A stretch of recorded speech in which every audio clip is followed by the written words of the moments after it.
La realidad salvadoreña es realmente una bendición para la ciencia social. Y digo esto porque nuestra realidad es un laboratorio permanente de lo que significa la vida política, social, cultural e ideológica.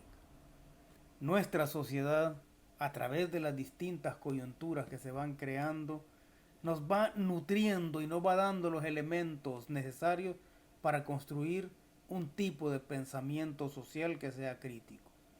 Lo que debemos hacer es llevar el seguimiento de esa coyuntura y no perder de vista que esta está formada por procesos, no por personas. Un saludo a la diáspora salvadoreña dispersa en todo el planeta. Saludos hasta Ontario, Canadá, hasta Maryland, Houston, San Francisco, California, Centroamérica, Suramérica. Saludos hasta Europa también y saludos hasta Australia. Desde tan lejos siempre hay salvadoreños pendientes de lo que sucede en el país. Definitivamente nosotros, si queremos analizar la realidad, debemos contar con los elementos de juicio necesarios para poder llegar a conclusiones que sean significativas. En los últimos días, en los últimos par de días, vamos a decir, estamos viviendo una serie de acontecimientos que forman parte de lo que yo he venido llamando la guerra de posiciones en El Salvador. Una guerra de posiciones entre el poder ejecutivo, el poder legislativo y el poder judicial, particularmente expresado a través de la Sala de lo Constitucional, que es como uno de los escudos y armas al mismo tiempo más importantes que tiene el sistema, este sistema político y económico caduco, y que obviamente es una sala que siempre va a respaldar todo aquel tipo de acciones que hagan prevalecer lo que hasta ahora ha existido, ¿no? Una situación en la cual la impunidad y la corrupción son las virtudes del sistema político. En los últimos días, ¿qué es lo que hemos vivido? Bueno, por un lado tenemos ahí los allanamientos que ha hecho de forma expedita la Fiscalía General de la República en el Ministerio de Salud, particularmente en el Ministerio de Salud y el Ministerio de Hacienda. Ha habido todo un despliegue no solo de un contingente de fiscales y auxiliares, sino también de medios de comunicación para darle una connotación amarillista a ese acto de ir a fiscalizar la forma en cómo el Ministerio de Salud ha gastado el dinero a raíz de todas las compras que se han hecho en la pandemia. Acá el punto en realidad, lo relevante es el hecho de que en primer lugar, esa forma expedita de actuar de la Fiscalía General de la República no la hemos visto en otro tipo de hechos que son igual o más relevantes que un supuesto caso de corrupción al interior de una institución del Estado. No hemos visto el actuar expedito y decidido de la Fiscalía, por ejemplo, en toda la crisis generada por la basura, por el mal manejo de la basura del alcalde Mason. Ese mal manejo que tuvo el alcalde demandaba de oficio el actuar de la Fiscalía porque la acumulación de basura que se generó y que todavía está presente en muchos lugares de San Salvador, significa también la posibilidad muy cercana de una crisis sanitaria que se vendría a aunar a la crisis que tenemos por el COVID-19 y últimamente a los estragos que está causando las lluvias dejadas por el huracán ETA. En el caso del alcalde de San Salvador no hemos visto a la fiscalía actuar de forma diligente, mucho menos de oficio. En el caso que se dio de la represión a un grupo de personas por una protesta en Santa Tecla y que dejó al menos un muerto, tampoco hemos visto un actuar diligente de la Fiscalía General de la República. Claro que nadie, ningún salvadoreño medianamente decente, va a estar de acuerdo en que se cometan actos de corrupción. Ahora, el punto es que en este caso es evidente que el actuar de la Fiscalía tiene fines políticos y electorales. Es claro también que eh, ese allanamiento con la pompa con la que se ha hecho forma parte de las últimas, como dice la gente, ¿no? Las últimas patadas de ahogado que están dando los partidos Arena y FMLN por tratar de recuperar un poco la simpatía, aunque yo he venido afirmando que más que buscar la simpatía, que definitivamente la han perdido, lo que quieren es generar la apatía porque están claros como partidos moribundos o partidos que están perdiendo la relevancia histórica, están claros de que en la medida en que menos gente vaya a votar, eso les va a rendir mejores frutos. Pero bien, en todo caso no hemos visto, como digo, el actuar de la Fiscalía en otro tipo de situaciones, ¿verdad? Y eso deja en evidencia que estamos frente a un acto de carácter político y electoral. Repito, si hay actos de corrupción en algún momento se van a conocer y debe aplicarse todo el peso de la ley. Nosotros hemos vivido por más de 175 años en un régimen político basado en la corrupción, en un régimen político que la ha tenido a esa corrupción y a la impunidad como gendarmes o como principales virtudes de una democracia falaz. Esa corrupción, como digo, eso es estructural, no es lo que ha sostenido al sistema político. Es lógico que no se va a borrar de la noche a la mañana. Es lógico, es casi seguro que dentro del manejo de la pandemia haya casos de corrupción.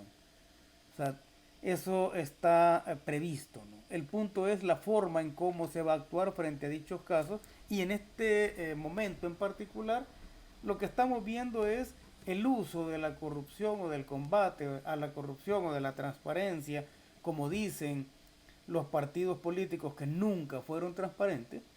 Entonces estamos viendo eso más que todo como una bandera de carácter político y electoral. Eh, si la fiscalía actuara de forma diligente en todos los casos que he señalado, pues evidentemente estaríamos frente a un accionar rutinario, pero no es así. Por otro lado, tenemos que esta Fiscalía General de la República también está iniciando todo un proceso, o ha pedido el proceso de desafuero del viceministro de Seguridad, porque no acató determinadas órdenes giradas por la Fiscalía. Veamos, ¿cuáles son esas órdenes? No acató la orden de desalojar a los trabajadores que estaban protestando con el cierre, cerrando el botadero de basura de Nejapa. Entonces hubo una orden directa de la fiscalía de desalojar el lugar. Evidentemente se desaloja el lugar usando la fuerza y el director de la PNC no lo hizo. Y también hay un requerimiento por el hecho de que dicho director no acató la orden de llevar a un funcionario de gobierno, llevarlo esposado, ¿no? A la Asamblea Legislativa para que le rindiera cuentas a quienes jamás nos han rendido cuentas. O a quienes jamás nos hemos dado cuenta de la forma en cómo ellos hacen sus propias cuentas. No hemos visto el accionar de la Fiscalía General de la República, por ejemplo, actuar de oficio o utilizar otro tipo de procedimientos cuando la Asamblea se negó a quitarle el fuero a Norman Quijano. Vimos o recordamos a una Fiscalía General de la República que determinó que en el caso de Francisco Flores no había ningún delito y no había ninguna apropiación indebida de fondos propios del Estado, ¿no? Entonces, todo eso es lo que hemos visto del accionar de la Fiscalía General de la República.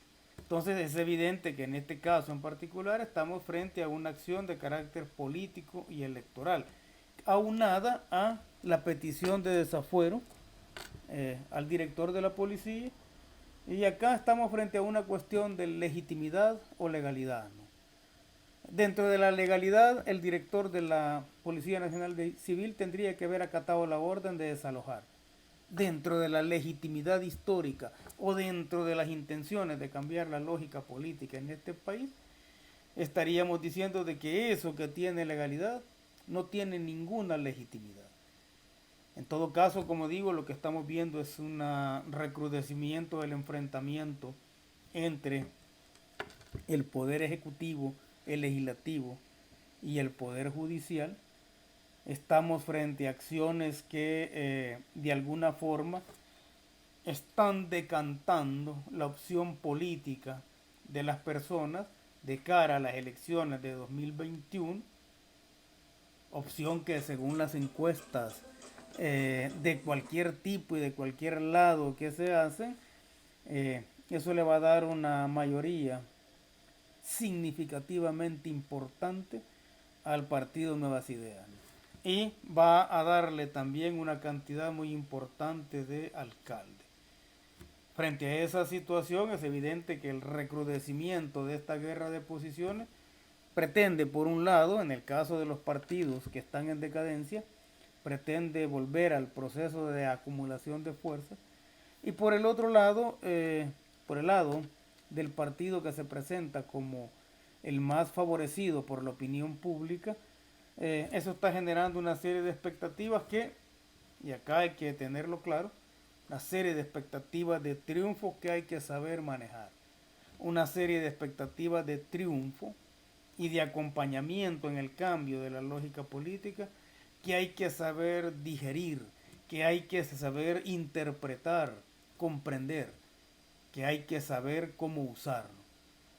Digo esto porque en la mayoría de veces los partidos políticos llegan a tener control de los tres órganos del Estado y en muchos casos, o en todos los casos anteriores, ese control de todos los órganos del Estado se ha traducido en un envalentonamiento de la corrupción y la impunidad. En este caso nosotros como salvadoreños estamos esperando que eso no sea así. Y esa espera o esa ilusión de que las cosas no sean así, a pesar de que muchos no estamos de acuerdo con algunos de los candidatos que se están proponiendo como nuevas figuras en la Asamblea Legislativa, o a pesar de que muchos no estamos de acuerdo con el actuar de algunos funcionarios, no podemos quedarnos o no podemos perder de vista que la coyuntura y las crisis que se generan al interior de las mismas son producto de procesos y no de individuos. El líder o el liderazgo no solo es la mecha que junta al fuego con la pólvora. Si no existe ese fuego, entendamos por fuego la voluntad de la población, la indignación de la población, la motivación de la población, ese es el fuego. Si no existe el fuego y no existe o no existe la pólvora, entendamos por pólvora todas las carencias y los desmanes que ha sufrido este pueblo.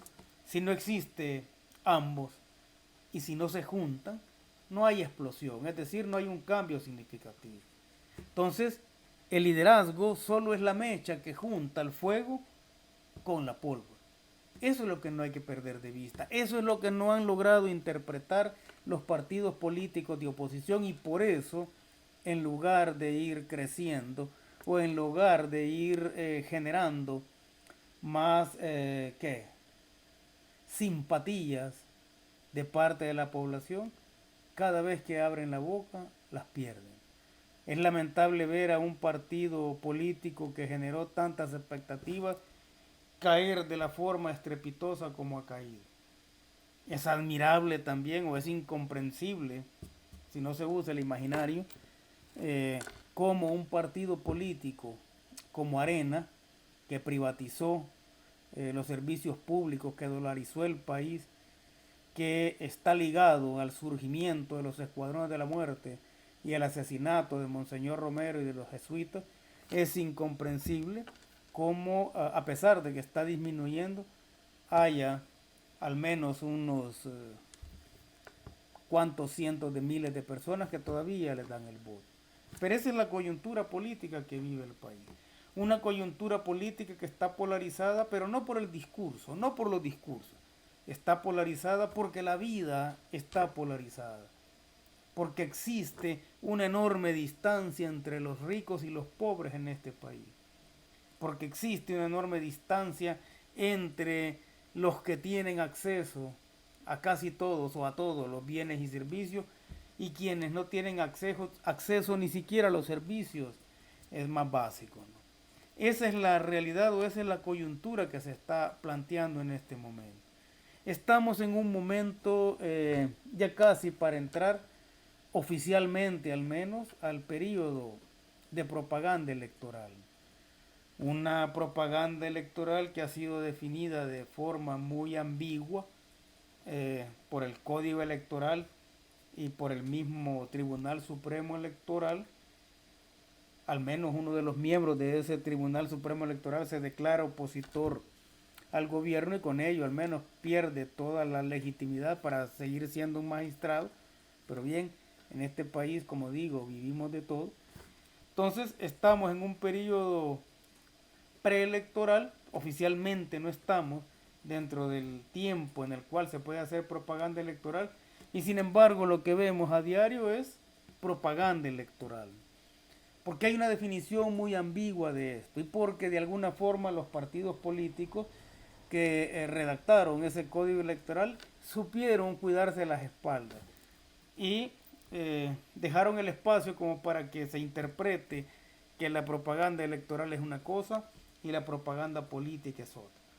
Entonces, en la práctica, a pesar de que está regulado el periodo de la propaganda, nosotros vemos que desde hace meses en este país, al menos los partidos políticos que quieran recuperarse están en plena propaganda electoral. No hay forma de que eso se pueda regular, ¿no? No hay forma de que la gente pueda evadir ese bombardeo al que es sometido de parte de los políticos. Y entonces ahí vemos a políticos que no tienen nada que ver con los sectores populares, los vemos acercándose a dichos sectores a regalar chicles, canastas, guacales, maíz, etcétera. Y los vemos participando también en los distintos programas de entrevista y hablando de que van a beneficiar al pueblo y hablando de que no tienen nada que ver o de que ellos son distintos a todos sus antecesores.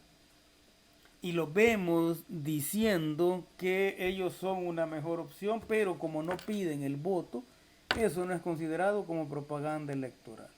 Y entonces ahí está el engaño. Si el Tribunal Supremo Electoral redactara o auspiciara un código electoral realmente igualitario, prohibiría, por ejemplo, que en los últimos meses de gestión de los diputados estos hagan o propongan iniciativas de ley. Porque una propuesta de iniciativa de ley, por absurda que sea, tal como las últimas que han presentado, bueno, que presentó una diputada de Arena, esa propuesta de iniciativa de ley cubierta por los medios de comunicación se convierte en propaganda electoral, aunque la persona no pide el voto. Entonces, habría que regular una serie de acciones. Sin embargo, parece ser que independientemente de que se utilicen distintas estrategias como la de definir como propaganda política lo que en realidad es propaganda electoral, independientemente de eso, tal parece, según las encuestas, que la población ya está clara. O sea, acá estamos frente a un cambio de partido mayoritario en los tres órganos del Estado. Primero, bueno, ya está en el Ejecutivo, seguramente se va a hacer el partido más importante en el órgano legislativo y eso va a incidir también en la conformación de los puestos principales del órgano judicial. Como digo, nosotros tenemos una coyuntura que es todo un laboratorio del pensamiento social y crítico. No podemos confundir la coyuntura con el seguimiento a personas en particular. Las coyunturas se forman por procesos. Y en esos procesos que pueden ser de cambio, de retroceso, el pueblo está esperando que sea un proceso de cambio, en esos momentos, en esas luchas internas que se van dando, se va decantando una nueva forma de pensar, se va decantando una nueva forma de actuar en la política, ¿no? Al menos eso es lo que nosotros estamos esperando. Y en esas coyunturas, como digo, los liderazgos únicamente son la mecha que junta el fuego con la pólvora. En el caso de los partidos políticos en decadencia, no tienen ningún tipo de mecha que usar. Y definitivamente el fuego que antes los acompañó, hoy les da la espalda. Esa es la situación que tenemos en este momento.